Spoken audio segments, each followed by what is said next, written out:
Hello दोस्तों, आप सभी का MS प्राइवेट ITL होता वासी में स्वागत है। दोस्तों, आपको मैंने पहले ही क्लास में बताया था कि आपको कौन कौन से आपके सिलेबस क्या है और कौन कौन सी बुक है। ठीक है दोस्तों, तो मैंने आपको बताया था कि इलेक्ट्रिशियन थ्योरी और वर्कशॉप कैलकुलेशन एंड साइंस दोनों सब्जेक्ट मैं आपको पढ़ाऊंगा। ठीक है, इलेक्ट्रिशियन थ्योरी की क्लासेज स्टार्ट हो चुकी है और वर्कशॉप कैलकुलेशन एंड साइंस की क्लासेज अब स्टार्ट हो रही है दोस्तों। ठीक है, तो आज सिर्फ और सिर्फ मैं आपको बताऊंगा कि WCS यानी वर्कशॉप कैलकुलेशन एंड साइंस में आपको क्या पढ़ने हैं।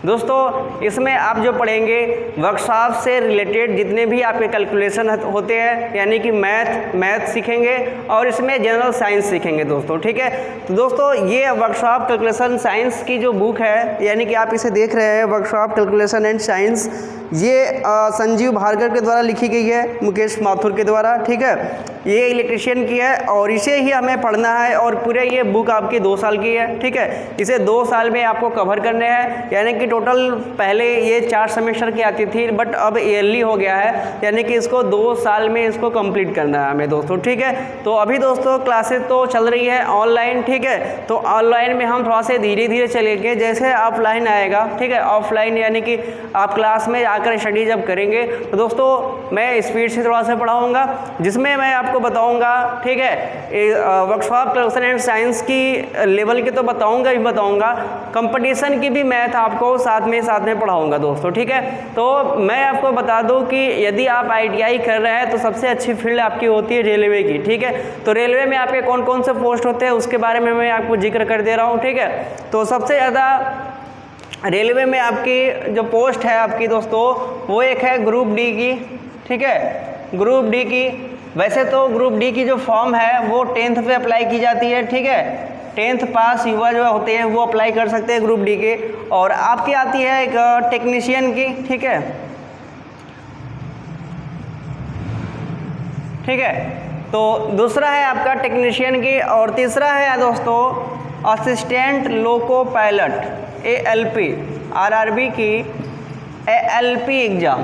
ठीक है, तो दोस्तों ये है आपके क्षेत्र रेलवे में। ठीक है, तो दोस्तों मैं आपको बता दूं जो ग्रुप डी के जो एग्ज़ाम होते हैं, यहाँ पे इसकी जो सिलेबस होती है दोस्तों, ठीक है, रीजनिंग, ठीक है, रीजनिंग, मैथ और जनरल साइंस।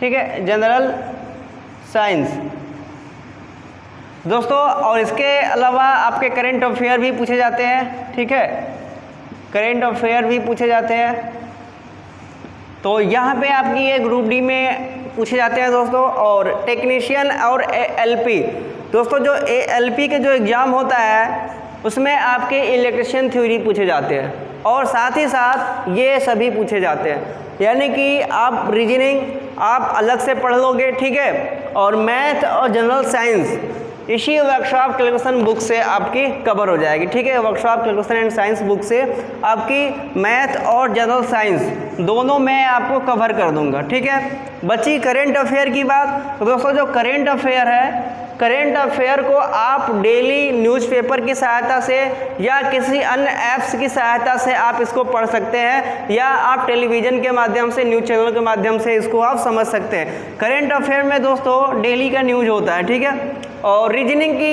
मैंने आपको बताया कि ये आप कहीं से पढ़ सकते हो। ठीक है, यानी कि मैथ और जनरल साइंस ये 2 चीज़ मैं आपको पढ़ाऊंगा और इस लेवल तक पढ़ाऊंगा। ठीक है, ताकि आप टेक्नीशियन ALP और ग्रुप डी के जो एग्ज़ाम है वो आप क्लियर कर सके। ठीक है, यदि आप ALP या टेक्नीशियन या ग्रुप डी में जॉब करना चाहते हैं तो दोस्तों आपको थोड़ी सी मेहनत करनी पड़ेगी। ठीक है, मेरे साथ।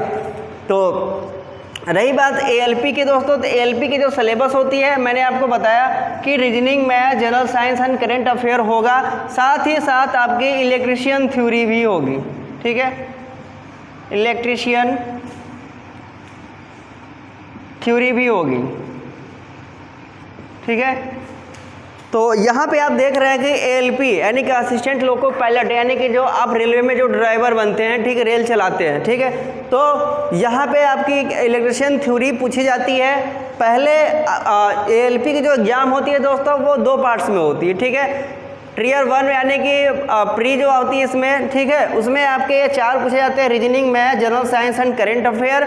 उसके बाद उसकी जो मुख्य परीक्षा होती है, यानी कि प्री क्वालिफाई करने के बाद जो मेन परीक्षा आप देते हैं, ठीक है, तो मेन में आपकी इलेक्ट्रीशियन थ्योरी आ जाती है, ठीक है। तो इलेक्ट्रीशियन थ्योरी आप यहाँ से पढ़ लेंगे, यानी कि दोस्तों मैं आपको जो कवर कराऊंगा इलेक्ट्रीशियन थ्योरी, जो कि आप किसी भी एग्जाम में बैठेंगे टेक्नीशियन के, यानी कि आप इलेक्ट्रीशियन करने के बाद किसी भी गवर्नमेंट एग्जाम में बैठेंगे तो इलेक्ट्रीशियन थ्योरी में आप माहिर रहेंगे, यानी कि इलेक्ट्रीशियन थ्योरी सबसे आपकी स्ट्रॉन्ग सब्जेक्ट रहेगी यदि आप मेरे से पढ़ लेते हो दोस्तों, ठीक है। उसके बाद जनरल साइंस एंड मैथ दोनों मैं आपको यहीं पे पढ़ाऊंगा, ठीक है, वर्कशॉप कैलकुलेशन एंड साइंस, यानी कि आप कौन कौन से बुक कवर कर देंगे, math, general science and electrician theory. और आपको पता है करेंट अफेयर तो आप डेली से पढ़ सकते हैं। और उसके बाद रीजनिंग तो आप कहीं भी कोचिंग से या किसी प्लेटफॉर्म से भी आप पढ़ सकते हैं, और वैसे भी आप रीजनिंग खुद से पढ़ सकते हैं, बहुत ही आसान सब्जेक्ट होता है दोस्तों, ठीक है।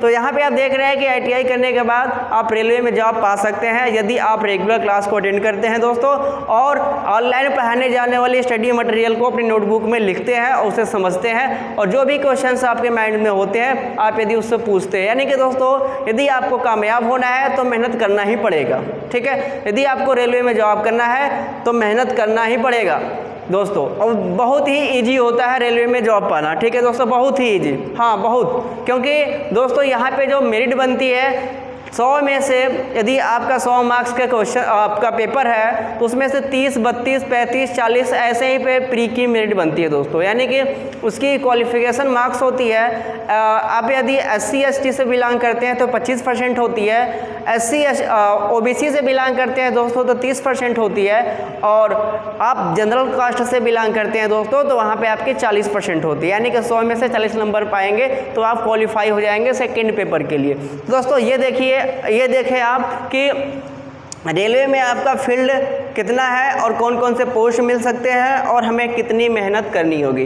तो दोस्तों ये थी हमारी वर्कशॉप कैलकुलेशन साइंस की इंट्रोडक्शन, और मैं कल से आपको मैं बताऊंगा वर्कशॉप कैलकुलेशन साइंस की चैप्टर 1, ठीक है, जिसमें मैं आपको बताऊंगा यूनिट यानी कि इकाई क्या होता है दोस्तों, उस चैप्टर में बताऊंगा मैं आपको, ठीक है। और उसके बाद जो यूनिट आप पढ़ेंगे पूरी तरीके से आप इस लेवल तक पढ़ेंगे, ठीक है, यानी कि रेलवे या कोई भी कंपटीशन की आपकी तैयारी कर रहे हैं आप तो उस लेवल तक आप पढ़ेंगे, ठीक है। तो दोस्तों फिर आज के लिए इतना ही, फिर मिलेंगे कल WCS यानी कि वर्कशॉप कैलकुलेशन साइंस की एक नई क्लास के साथ। दोस्तों आप सभी मेहनत कीजिए घर पे, क्योंकि ऑनलाइन आपकी क्लासेस चल रही है तो मैं आपको देख नहीं पा रहा हूँ, ना तो आपका मैं केयर कर पा रहा हूँ, ना तो मैं चेक कर पा रहा हूँ कि आप स्टडी कर रहे हैं कि नहीं कर रहे हैं दोस्तों।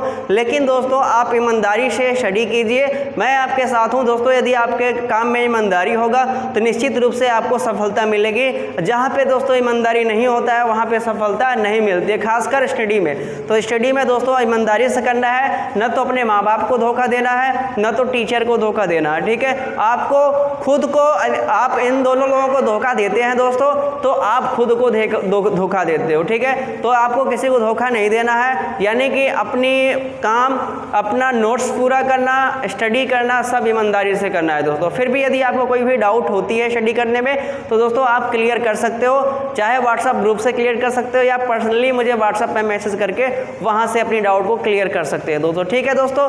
फिर ओके, धन्यवाद।